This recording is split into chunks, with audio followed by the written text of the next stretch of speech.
Sholat, tapi pikiran melayang. Begini jawaban Rasulullah yang menggetarkan hati. Pada suatu majelis Rasulullah, suasana terasa begitu tenang. Para sahabat duduk melingkar menyimak setiap perkataan beliau dengan penuh perhatian. Namun, di antara mereka, ada seorang sahabat yang tampak gelisah. Jemarinya saling menggenggam, matanya menunduk, dan napasnya terasa berat.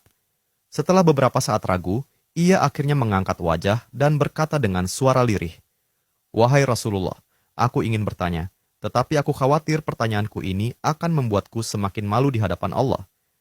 Rasulullah pun tersenyum lembut, menatapnya penuh kasih sayang.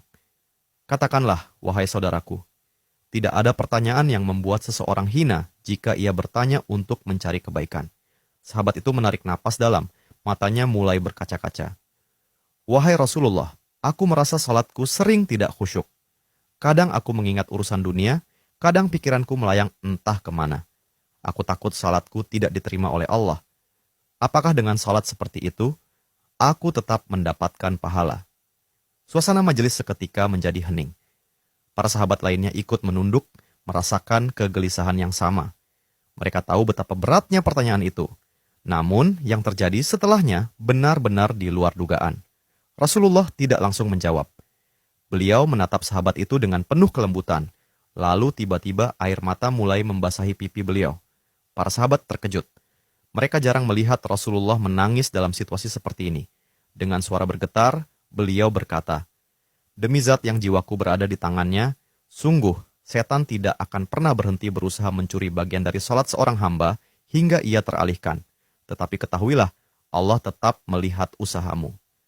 Rasulullah menarik napas dalam, lalu melanjutkan, "Wahai saudaraku, jika engkau meninggalkan salat hanya karena takut tidak khusyuk, maka setan akan menang.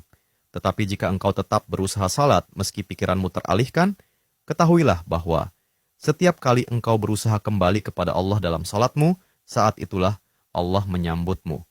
Mendengar itu, sahabat tersebut tak mampu menahan tangis. Begitu pula para sahabat lainnya. Kemudian Rasulullah melanjutkan dengan penuh kelembutan, "Bayangkan seorang ibu yang melihat anaknya berjalan ke arahnya, tetapi anak itu sering jatuh dan tersandung. Apakah sang ibu akan marah? Tidak. Ia justru akan berlari menghampirinya, mengangkatnya, dan mendekapnya erat. Itulah Allah. Ia lebih penyayang daripada seorang ibu kepada anaknya. Selama engkau terus kembali, Allah akan selalu menerimamu." Air mata mengalir di pipi sahabat itu. Kata-kata Rasulullah begitu menusuk hatinya. Sejak hari itu, ia tidak lagi putus asa dalam sholatnya. Ia tetap berusaha khusyuk, dan setiap kali pikirannya melayang, ia mengingat nasihat Rasulullah. "Setiap kali engkau berusaha kembali, saat itulah Allah menyambutmu." Jangan pernah berhenti. Berusaha. Jika kisah ini membuka wawasan kita, yuk berbagi.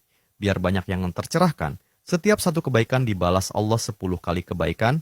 Barokallah forever. Amin ya Rabbal Alamin ya Mujibas Sailin.